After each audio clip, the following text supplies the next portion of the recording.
Siphinde sikwamukele mbukeli wekhaya Jikelele la ku DTT Channel 8.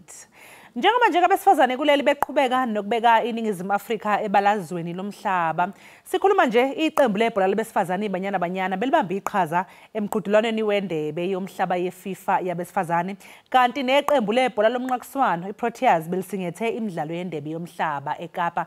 Sithe sabheke lokho kwavela nezindaba ezimnandi ke futhi ezithi umshayisibhakela ongowesifazane uSimangele odumele kaSmash Radebe uzozwana amandla noAlma Meraz odabuka eMexico embangweni wesicoco se-WBC emhlabeni ngempela sonto ke ezayo. Leli ke phela mbukeli kuzobe kuyithuba lika Smash ngumdlalo ovelele kwabesifazane emidlalweni wamankomane kuleli ukuthi phela naye azakhele igama ebalazweni lomhlaba. Njengamanje ke sixhumana naye ngohlelo lweZoom malungana namalungiselelo alomqhudelwano. Sikubingelele Smash sikwamukele ekhaya Jikelele. Ngiyabonga kakhulu nami kuba la. Hayi nathi siyabonga sayisajabula ukuthi ke siyakwazi ukuthi sixhumane kanye nawe. Cha, asiqale nje ngokuhalalisela ngokuthola ke ithuba lokuyobamba iqhaza emqhudelwanweni we-WBC. Ingabe nje uzizwa kanjani kanti futhi ufinyelele kanjani kulesi sigaba? Ngizizwa ngijabule kakhulu and sebenze kakhulu ukufika kulezinga engikulo ukuthi ngithole i-opportunity le yokulwela i-WBC. So i-fight enkulu kakhulu lezayo. Kodwa kwamanje ipostponele to next month, of which nami inginikeza ithuba lokuthi ngisebenze kakhulu even more than before. Smash abantu abangakwazi asebezokubona manje ngoba usulwa noAlma Meraz ukubachazela ukuthi ufinyelele kanjani lana kade ukuphi bekukuphi lapha obudlala khona umdlalo wakho amankomane uphumelela khona uzofika kuleli izinga. Mina uqala iboxing ngiqala e2014 ngiqala eSprings eKwaThema and then ngize ngapha eJoburg ngo2018 since nje ngiqalile i-first title yami ukuyibamba ngayibamba 2021 i-SA title 2022 ngabamba i-APU i-full APU of which made me the first woman to win that title fight for that title and win it and manje sengiya ku title yami les-3 kwi-WBC into engakaze yayenzeka nje nala eSouth Africa. Hayi cha ingakho nathi sijabule ngendlela emangalisayo sithi nje halala Smash sikufisela yonke inhlanhla. Manje ungitshela ukuthi hamba kanjani abalungiselelo njengamanje kwazi phela lumqhudelwano ususemome. Ngiyakuzwa ukuthi uyasho ukuthi usupostponiwe ngenyanga but nje ubusukusiphi isimo manje nanokuthi yiziphi nje izinto ozenzayo mangabe usuku usuyilungiselela ke umuzi ngabe uzobhekana nomqhudelwano omkhulu njengalo. Ekuprepareleni ngipropera kakhulu kabe and bengispara noHeki nginceda uHeki for le fight le as naye aprepare ukuyolwela iWBC ngaphandle. So siyaspara strength and conditioning mele uzinakekele moyiboxer udle kahle futhi wenze sure ukuthi umzimba urelaxile futhi naloko ingqondo iright awuphazamiseki nje nakancane and kuyasiza lokho ukuthi ube nama sponsors akusizayo because ukumelana ukuba busy nelife mhlambe akusethiwa unomsebenzi because mina angisebenzi currently. So ama sponsors wami okuyi-RGM Cranes Drive Training Midval angisizayo ukuthi ngikwazi ukupreparela ngibe strong for i-fight ingqondo yami ibe right for le fight le engiyakuyo manje anginikeza support ngidingayo. Manje njengoba usho nawe Smash ukuthi awusebenzi kwamanje unama sponsor ngabe iziphi ingqinamba mhlawumbe obhekana nazo nanokuthi ama sponsor atholakala kalula or kanzima kangakanani? Mawiboxa lesifazane kunzima kakhulu ukuthi uthola ama sponsors ngilaba abafew abanama sponsor la eSouth Africa. Angithakhulumi nje ngeAfrica ngoba angazi kakhulu. So kunzima kakhulu, it's not easy and ama challenges vele esibhekene nawo njengabantu abamaboxer wesifazane. So nalento yokuthi they normally recognize us Women's Month, Women's Month. So we can't just prepare for only August. Mele sibe active na kuwo wonke ama-month. Sometimes we wish to even not have a Women's Month because that's when they recognize us. And silwa ngaleso sikhathi leso. So for abanye abalindele ama-fight, mina kungcono ngoba ngiye ngayithola i-fight earlier in May, which was international. So abanye balumela nje i-August nje kuphela, of which is not a good thing. If une-sponsors, ama-sponsors afuna ukubona u-active, otherwise they do leave, unfortunately. Manje wesima iyiphi indlela uhulumeni angaqinisekisa ngayo ukuthi ke uyabathuthukisa abantu besifazane ke emidlalweni wamankomane? Sidinga support and sidinga abafazi nabo ukuthi basibheke up. Any position, every position at least should have a female in this sport, in any sport actually. Ukuze sibe ne voice somewhere, somehow kube nomuntu ozosimela yabo ukuthi sizokwazi ukuqhubeka phambili nathi ezabantu besifazane sitshengise italent lethu sizokwazi ukuthola support esidinga sifike la sifuna ukufinyelela khona. Sibaleka kangakanani ke lesisicoco kuwe wesimanje ngoSmash nje? Sorry, see? Ngithi sibaleke ngani ke kuwe lesisicoco uma ungathola lesisicoco nje ungajabula yini into engashintsha empilweni yakho? Iyo ngingajabula kakhulu yazi. To have WBC, it's actually the biggest belt. So I'm aiming for a silver after this, and I'm aiming for a gold, of which I have to be a challenger because I'm a champion already. Our Petelama Pandilao. So for me, it means a lot, and it's a dream come true. As they say, I'm gonna be almost on the top 10 or top 5 in the world. Next month. Yeah. Manje awumsabi no Alma Miraz. Yeah. Amandla.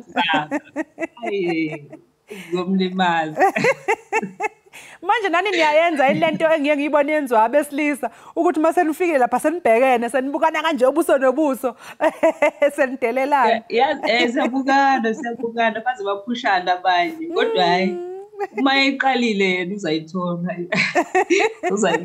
sofuthi uzayimela. Hayi ufuneka umtshekise ukuthi thina ama South African what we made of. Yeah, we eat lions with breakfast. Yeah.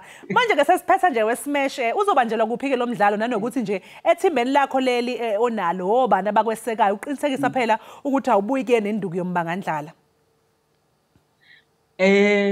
Izobe ise Free State eQwaqwa. I-promoter Fantastic 2 Elias Shabalala. I-manager yami enomsebenzi omkhulu kakhulu Colin McOsland. Yeah. Izobe inhle kakhulu singafisa nje ukuthi bafike bonke nje ngesupport eFree State eQwaqwa. Izophuma nje ivenue very soon. Hayi ke Smash usitshele kus-update ngevenue phela sizokwazi ukuthi kukuphi lapha eFree State ukuze nathi sosabalalisa lapha einkundleni zokuxhumana abantu baphume ngomningi babo benze isiqiniseko sokuthi bayakuyokweseka. Hayi solokhu sigadile nje ukubona ke mase kufike leso sikhathi ukuthi ngampela kunjengamazwe enkehli njengobusho nje la ukuthi hayi uzokuthola uAlma lokho akucelayo. Uzakuthola impela. Sibonge kakhulu ke sisi sikufisele konke okuhle nje nanosuku oluhle. Ngiyabonga kakhulu nami ngibongile. Mbukeli ke besinengxoxo noSimangele Smash Hadebe yena ke ungumshayisibhakela ophakamisa igama leNingizimu Afrika ezizweni. Sikhuluma nje ngesonto elizayo noma njengoba seshilo ngoba sixoxisana naye ukuthi usupostpone umdlalo wakhe ngokwenyanga uzobe ke ebhekene noAlma Miraz waseMexico lapha emqhudelaneni wesicoco seWBC International. Okwamanje ke mbukela sinjike equnga seyitolo kodwa sinda ungalingi unyakaze siyabuya nje emva komzuzwana.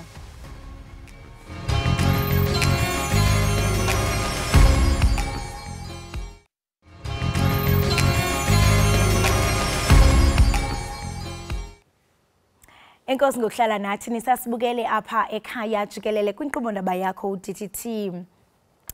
Umbhali wemidlalo yeqonga kunye nomlawuli uHlobisile Mahlangu, kumseko kunye nomlawuli wenkampani yemveliso yemidlalo yeqonga iqhama uqhakaze Arts kwimveliso yakhe yamvanje ethi ngumma ongibelethako. uHlobisile ke ubalisa ngomama owayecaphukela intombi yakhe kuba eshiwe nengxaki yokukhulisa umntwana wakhe yedwa. Ulapho ke enkqubeni sawudlana indlebe naye siva into yokubana lithini ibali lakhe. Sekomtyele Ekhaya Jikelele unjani? Ngiyathokoza sisi ngivukile ngezwe ngakuwe. Hayi so akho kwanto mnandi right ndi bright fright ayikho tu. Kuluvu into nba kube nathi ngaphambi kokuba sibe nodliwano ndlebe uyandibalisele apha into yokubana uya director, uya actor, uyi facilitator, uyi voice over artist.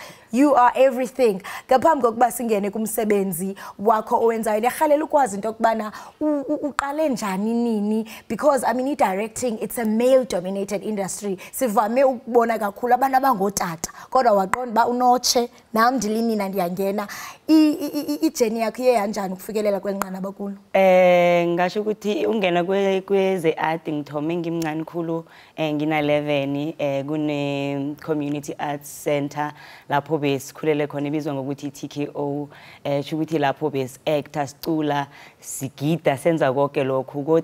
Ngakhetha ukuthi ngiye ngichubekisa imfundo zami eTshwane University of Technology ngenza drama and film, and then ukhetha ukuthi ngenza directing ukuthi ngithanda indlela evuma ukuthi ukwazi ukuthi nawe ukhulume yakho indaba ohatshe lwakho ulwazi ngaphandle kokuthi ube ne limitation yokuthi kwabona na ungumlingisi you play out ivision yomunye umuntu, kodwa na ungumqondisi uyakwazi ukuthi noma ungumtloli utlole lokho wena ngendlela wena ubona ngayo umhlaba.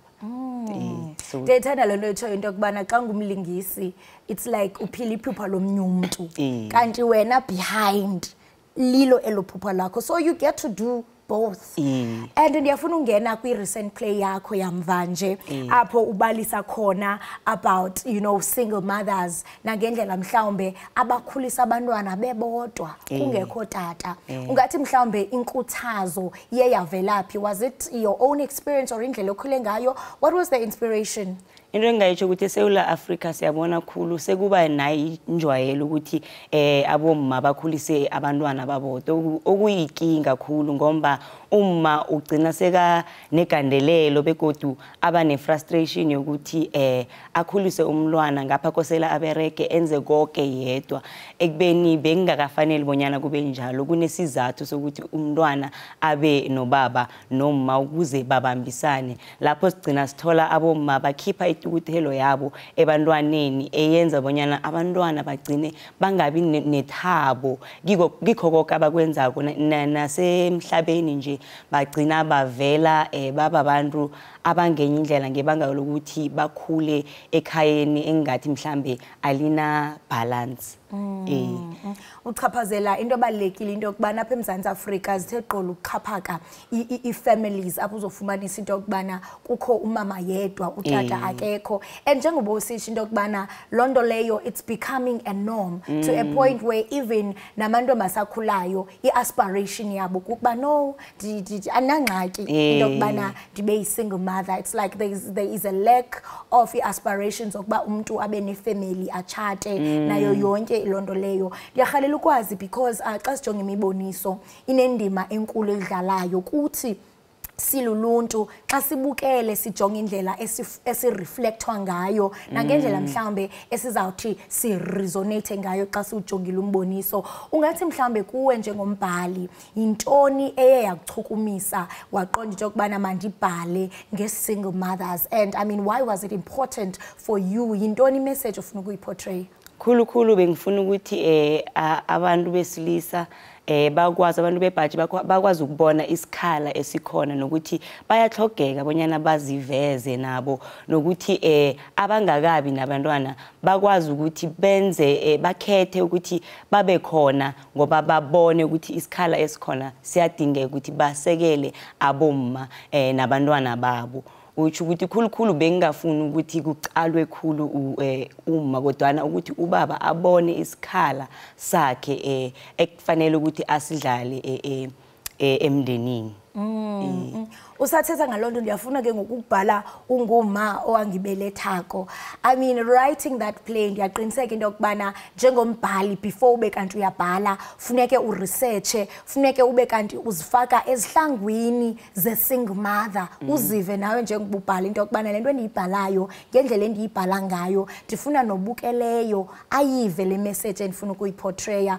Ungathi mhlawumbe iye yachaphazela njani because ndiyaqonda into yobana there are emotions involved. Ungathi iye yatshintsha njani, yaguqula njani in the process of writing? Engingakusho ukuthi bengikaqali kuphela ukuba ngumma o single, kodwa bengicale ukuthi kibo ubudlelwano obo njengomntwana umntazana ugcina sowucalene nezinto ezinjani. Khulu benginesifiso sokuthi abomma bakwazi ukuthi balungise imichapho kibo nabantwana babo, okwenzela ukuthi umntwana akwazi ukuthi abe na that confidence. I-relationship ubudlelwana bekwama nomntwana nabucinile bubuhle, nomntwana naye akwazi ukuthi nakaqalene nenkinga ngaphandle abuye azi ukuthi kunoma.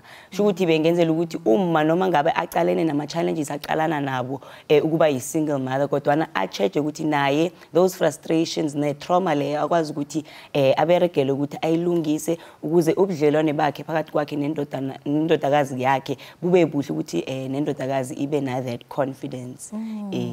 Very powerful, and I mean sidinga kakhulu lonto ingakumbi singumzontsundu kuba ukuqhekeka kwezi structures othetha ngazo ziqhapha ke apha kuthi.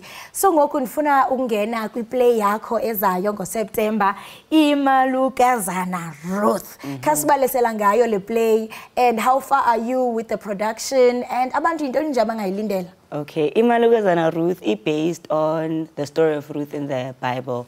Into engiqalile khulu ukuthi abantu besifazana ngenxa yokuthi umhlaba lo ube indlela engiyo nje kwenza ukuthi bangasaboni indima yabo namandla wabo ekubeni babantu besifazane abazokwenza izinto ngendlela yobufazi. Esikhathini esiningi sigcina sesibona ngasuthi mhlambe kubhetere ukuthi sibe bobaba ngombana abobaba kuba nalapho bayilahla khona, kodwana ngicale ukuthi asibuyeleni ekubeni bomma abathobileko, sibe bomma abanefudumalo, abanethando, singayibalekeli indima leyo nokubaluleka komma ku-family legacy, ku-family structure. Njengoba usisho into yokubana ufuna ukuchaphazela ukubaluleka kwelinina in this modern day, ungathi mhlawumbe zeziphi challenges othe wajongana nazo in the process of this writing? Into engayitsho ukuthi njengoba ngitsho esikhathini esiningi nje abomma baqalene nokuthi bafuna ukuba independent, bafuna ukuba you know this and that, bazenzele yonke into. Sho ukuthi kunabanye abantu abaphikisana mhlambe nombono wami ukuthi umma uba namandla kakhulu nakabuyele endaweni yakhe yokuthoba yokufudumeza ekhaya. So enye into mhlambe engaba i-challenge ukuthi ishashalazi akusiyinto abantu abayijwayeleko, sesijwayele khulu abomabona kude ngoba siphile esikhathini se-technology khulu, kodwana into engiyithandako ngeshashalazi ukuthi umuntu uzokwazi ahlale ayizwe imizwa leyo abantu abadlula kiyo ekudlaleni umdlalo loyo. But ndiyakhalela ukuva nje uluvo lwakho njengombhali and someone in the art space, njengoba usisho into yokubana amabhinqa ngoku they are more independent, they are in male dominated industries. Xa ujongile in this modernized world apho inina likwazi into yokubana libe independent, at the same time sithi no, I mean uthi mababuyele kwindawo yabo yokuba bathobeke, basubmit, babe njanjani. Is that achievable in this modern world xa ujongile? Ngibona ngasuthi nasingaqala abomma basikhulisileko noma abakhulise abomma bethu bakwazile ukuthi bagcine ilizwe elikham nangatsho njalo. Nawungaqala esikhathini sanje kunokulwa okuningi ihlangana nabantu bembaji nabantu bengubo, kuba ngasuthi kunento esiyibangako. nokubalekile ukuthi sibambisane siberegisane engibona ngasuthi ngemvelo yethu sidalwe sihlukile okuthi ukuthi nathi nasithoba nabantu bembaji bakwazi ukuthi nabo babuyele endaweni yabo efanelekile basihlogomele nabo basithande ngendlela efanelekileko. Ngiyibona le idinga nje i-round table because kukho ukuphikisana kakhulu kumanina when it comes to izinto ezifana nezo, but mhle kakhulu umsebenzi owenzayo usebenzise iqonga le-arts into yokubana uxhobisa abantu into yokubana no buyelani kule ndlela mhlambe uba ngaba ningathoba nithini sizawubona uzinzo noxolo kwimindeni yethu. And yahalela ke ngoku into yokubana mhlambe abantu xa befuna mhlambe ingcobo lezithe vetshe befuna uthenga amatikiti kwaye intoni umuntu ozathi xa ihlele bukele athi this is my takeaway. Njengoba nangisitsho ngigcizelela ukubaluleka bendima yakamma emndenini ukuthi ukuthi uma uyabeletha uma uchubekisa ibloodline nelegacy kwi family ekuyinto ethathwa kancane leyo khulukhulu sicala ukuthi abobaba bakhulisa isibongo somndeni kodwa ngaphandle komma lokho akwenzeki. So into engifuna kuyenza ukuthi ngigcizelele ukuthi noma naye ubalulekile ekukhuliseni nekwandiseni umndeni. Masibambe ngazibini ngexesha lakho siyathemba into yokubana this theatre play izoba yi-success abantu baphume ngobuninzi kodwa into engamandla bafundiseke. Iye ngiyathokoza kakhulu ithuba nami. Right mbukeli wami lo ke besincokobela naye nguye uhlobisile. Sicela banzi ke ngemiboniso athe ayenza njengoko kaloku engumvelisi. Sixelela banzi ke nangomboniso azaba nawo pha kwinyanga kaSeptember apho ekhuthaza amanini oMzantsi Afrika into yokubana babuyele embo kwindlela kaloku omakhulu babesenza ngayo bethoba.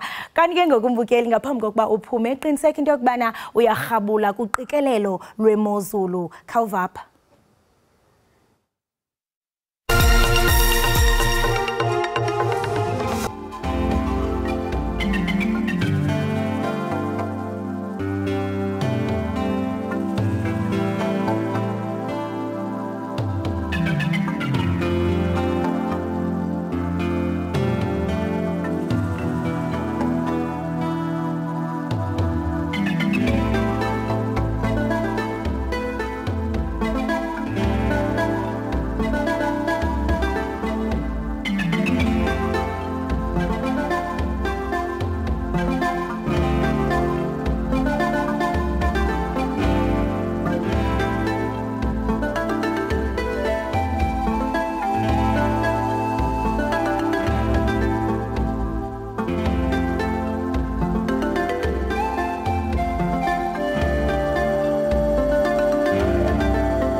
Sesiwashaya sawaphephetha amahora amabili wonke ke wohlelo lakho ekhaya jikelele.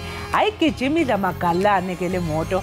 Wembukeli uke wayigibela le tekisi egijima ngalendlela yokuthi uzubamba isitulo usuthukile. Lapha etekisini sekuthule nye akasekho nje nothi vu abanye bayathandaza Nkosi yami sebebala namapolisi wabo we lapho umshayeli akazi nanyaka ulokho eyishaye njalo wakwegibela itekisi segijima wethu at least thina sigijima ngalolu hlobo la ekhaya sigijima nje kahle sisithatha kahle kodwa yezi akhona amaxesha oqonda hayi ngoku jonga hayi ngoku sindiza kodwa hayi namhlanje sithe chungcembe imande kaloku funeke bathi zava nabo singabaqheli sifana nokutya kaloku awukwazi into yoba uthi xhafu qala kancinci uthi starters ngoku ke ingathi sikwi-dessert sesiyayiqola siyayiqongqotha sifune kaloku isipotise sibulise kubo bonke ababukeli bethu abahle abaqhafuqhafu kanti ngoku ke sikwiyure yokugqibela yenkqubo sele sizikhabela ke ngasezipalini lapho ke siza kuthi siqhubeke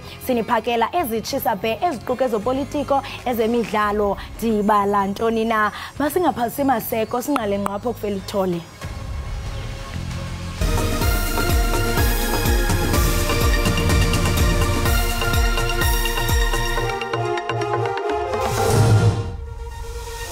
Lizaqala namhlanje ityala eliyimbali labo batyholwa ngokubulala nokuzama ukubulala amatshantliziyo amane awayechasene nocalucalulo awaziwa njengo-Cosas 4. Umengameli uCyril Ramaphosa uthi njengeNingizimu Afrika bayaseseka isiphakamiso esihlongozwayo sokuthi kwengezwe isibalo samazwe ayingxenye yenhlangano ye-BRICS.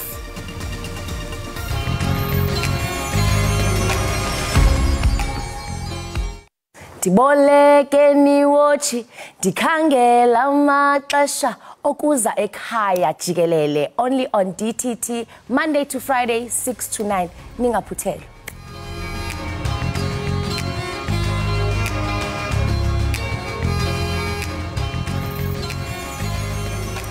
Namhlanje kuza kuqala ityala eliyimbali labo batyholwa ngokubulala nokuzama ukubulala amatshantliziyo amane awayechasene nocalucalulo aziwa njenge-Cosas 4. Ityala eliyimbali liza kuqalisa kwinkundla ephakamileyo yaseRhawutini namhlanje. uChristian Sidbert Rorich kunye noHlometi Ephraim Mfalapita babekwe izityholo zolwaphulo-mthetho olujolise eluntwini malunga nokubulala kunye nokuzama ukubulala amatshantliziyo amane awayechasene nocalucalulo awaziwa ngokuba yi-Cosas 4 ngonyaka ka-1982. Kokokuqala nqa ukuba kuxoxa amatyala amazwe ngamazwe malunga nolwaphulo-mthetho olujolise eluntwini localucalulo kwinkundla yaseMzantsi Afrika.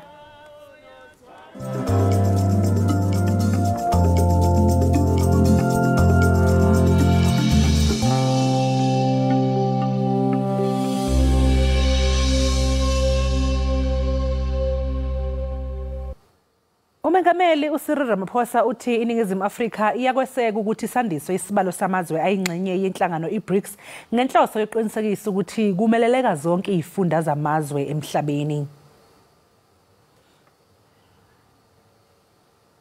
Umengameli Ramaphosa ubethula inkulumo emayelana nenqubomgomo yezwe yokusebenza ngokubambisana namazwe angaphandle. Uphindeke wabalula nobumqoka bokuthi iNingizimu Afrika isingathe ngempumelelo ingqungquthela ye-15 yamazwe e-BRICS eqalayo kusasa eGoli. Umengameli Ramaphosa uphinde wagcizelela ukuthi iNingizimu Afrika angeke ithathe hlangothi ezimpini eziphakathi kwamazwe ehlukene. Kusenjalo umengameli Ramaphosa uthi uhulumeni wakuleli useyinhlelweni zokubuyisa izakhamuzi zakuleli eziseNiger kulandela ukuthi amasosha kuleli yazwe ebhozomele umengameli wakhona. We are extremely concerned about what is happening in Niger. The other day I was walking in the street and I met a young woman who told me that her boyfriend, South African boyfriend, is trapped in Niger. And she said, "President, can you do something to bring my boyfriend home?" And I said, "Yes, we will bring your boyfriend home as we bring the 22 others, because there are 23 South Africans there." We are concerned about that coup and we condemn it. We firmly believe that democratically elected governments must not be removed through unconstitutional means. ECOWAS is firmly seized with this matter, and through the AU we will support the efforts and the interventions that they seek to make.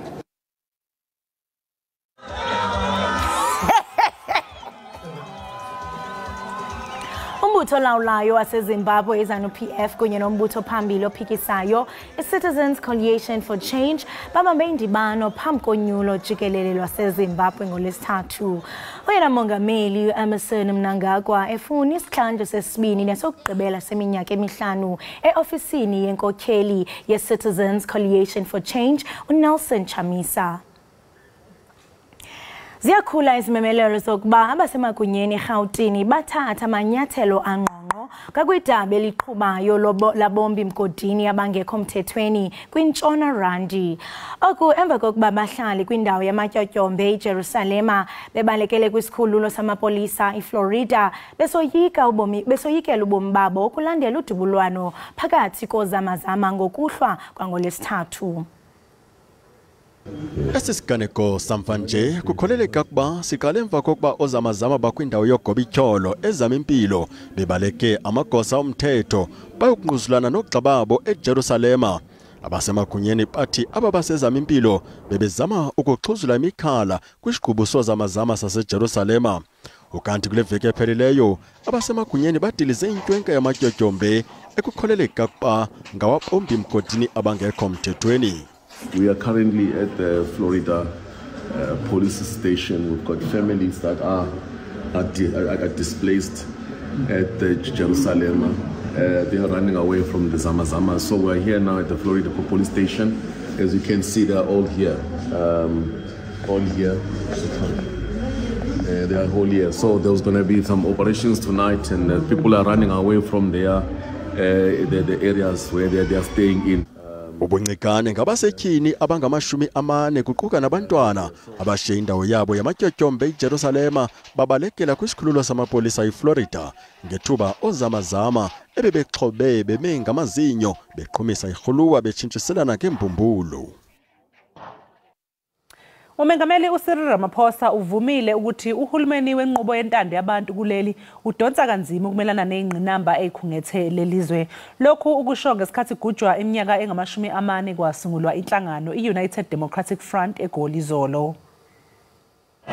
I-United Democratic Front yasekwa ngomhla wama-20 ku-August ngo-1983 ngenjongo yokuphelisa nya ingcinezelo. Lo mbutho woluntu wathi qolo ukulwela inkululeko ngexesha amaqela ezopolitiko ayirhoxisiwe. Nathe umongameli uCyril Ramaphosa indima oyidlalileyo iyakuhlonitshwa naphakade. It achieved so much when it was just in existence for just 8 short years. We remember the many UDF leaders who are no longer with us, who kept our people's hopes alive.